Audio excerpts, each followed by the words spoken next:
What is going on, beautiful people? Welcome to another episode of the Narcissist Code. I'm your favorite self-aware narcissist, Mr. Lee Hammock, better known as Mental Healness across all social media platforms. This is your first time seeing my face or hearing my lovely voice.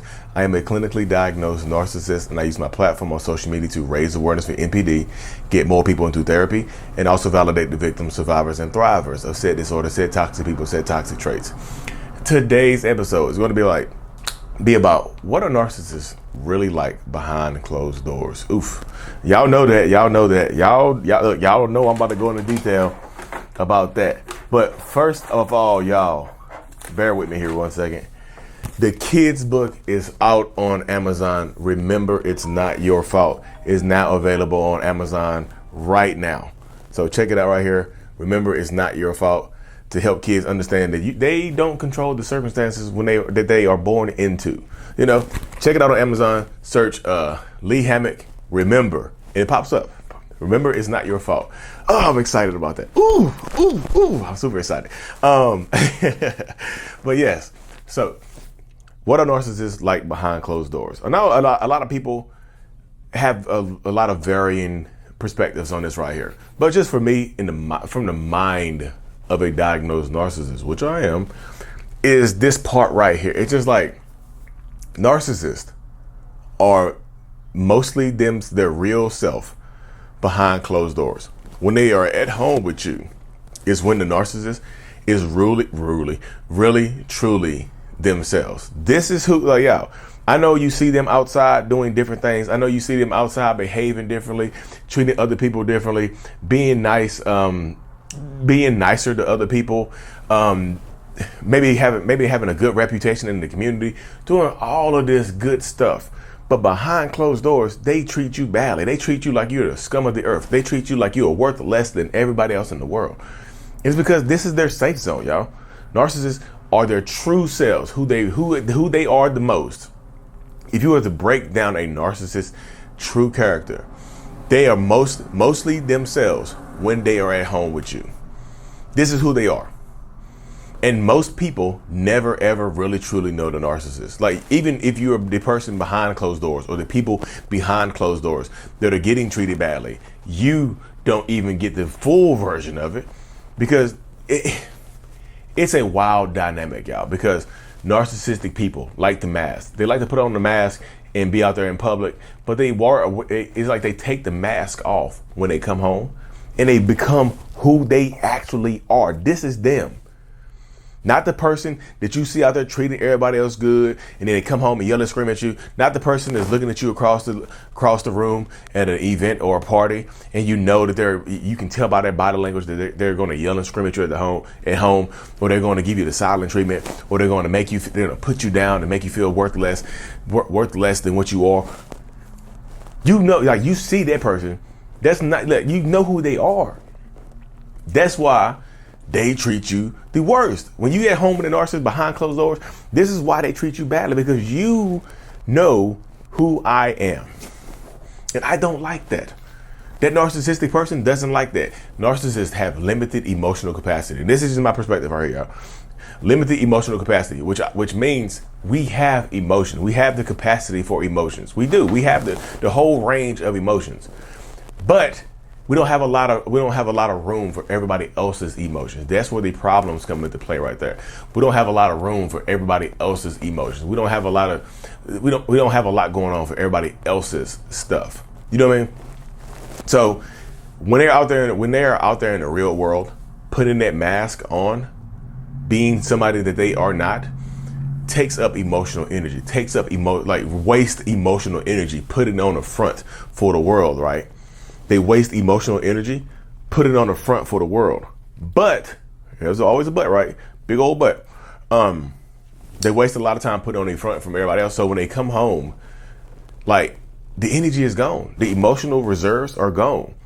Now I don't have to put on the front. I can be me at home. And you know who they are. Like, and that's the troubling part with a lot of people, because when you are dealing with a narcissistic person, right, and you get the worst version of them, sometimes you see them treating, well, a lot of times you see them treating everybody else better. You see them giving emotional energy better. You see them lending money to their friend that's down and out on their luck. But then they get mad at you for buying a bag of Doritos because of inflation.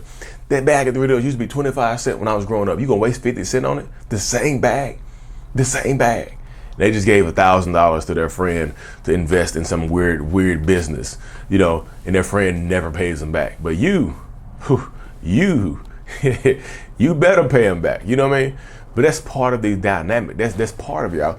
Who they are behind closed doors is who they really are. Who they really are, and it's frustrating for the people who've been behind closed doors with them. It's frustrating for the people who've been behind those doors, and then you go out, you get out from behind closed doors. Like, it's like you can see them put the mask on. Like, they'll be yelling and screaming at you, and then the police come to the door or somebody knock on the door, and then they'll just start smiling or look at the person differently. They're like, "Shut the hell up! Shut up!" Doom, doom, doom, doom. See, you got somebody come over here. Hey, what's going on? Oh, yelling? No. I was watching football. I get passionate over here. Yeah, I'll see you later. Appreciate it, man. Thanks for hey. If anything, thanks for checking on me. So if something does happen, I can always think that you're gonna be here for me. You'll run over here and knock on the door, won't you? Peace out. All right, man. See you later.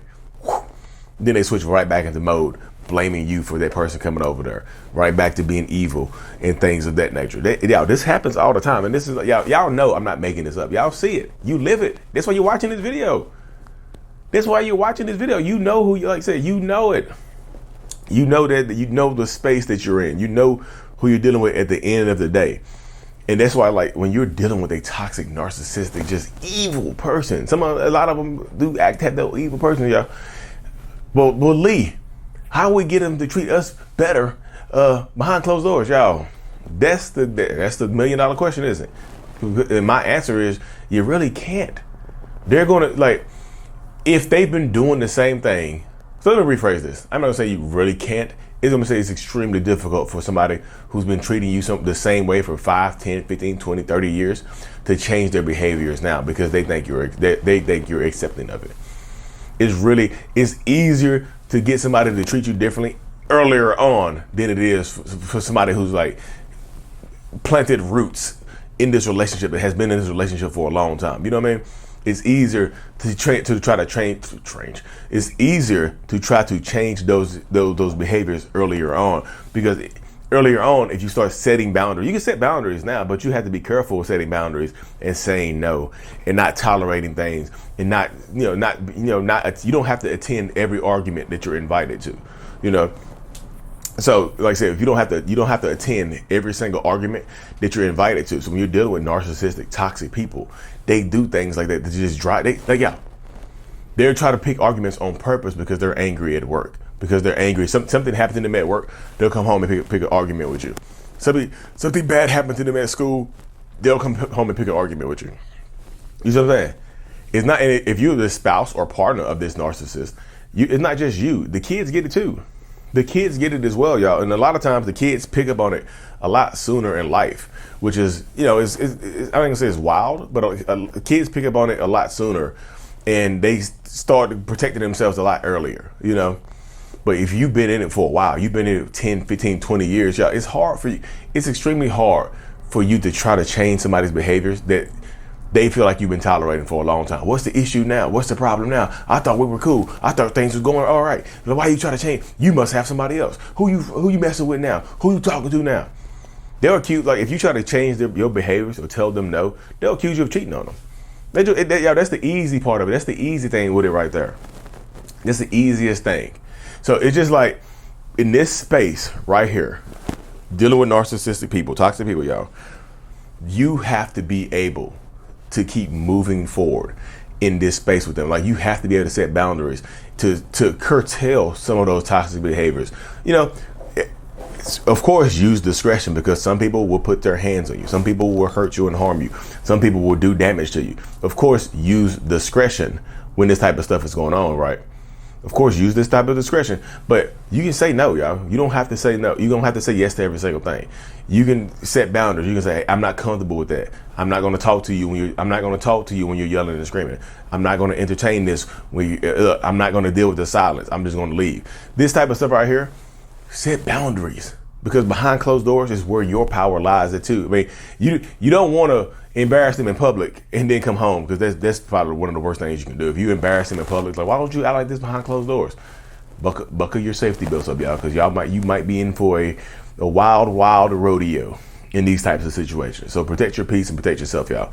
Behind closed doors, that's who they really are. Behind closed doors, this is who they really are. This is the most authentic version of them that you are going to get. And they're not always mean behind closed doors, of course, y'all. Every day is a different day. You don't. And that's part of the dynamic, the dilemma of dealing with a narcissist. You never know what version of the person you're going to get. You never know what version of this person is going to show up and do this and do that. You never know what version of the person is going to come in the front door or come in the back door or the side door, get on the elevator. You don't know what version of the person is opening up the garage door. You see? But anyways, y'all, let me cut this thing short. Make sure y'all hop over to Amazon. Like I said, it's called Remember, It's Not Your Fault. It's a kid's book. You read it to your kids. If your kids are old enough to read it to themselves, that's cool. But it's like you can read it to your babies and whatnot. But I would say about to 8 years old. It's from kids to 8. You can check out Lee Hammock Remember book, or Remember, It's Not Your Fault. You'll see it right here. It's a little symbol right here. Anyways, y'all, like and subscribe for more. Mental Illness is out. Peace. Thanks for making it to the end of my video, y'all. If you haven't already, check out joining the channel memberships for behind the scenes perks, priority responses to the comments, and a few other things. Link in the description of every single video I do. Thank you so much.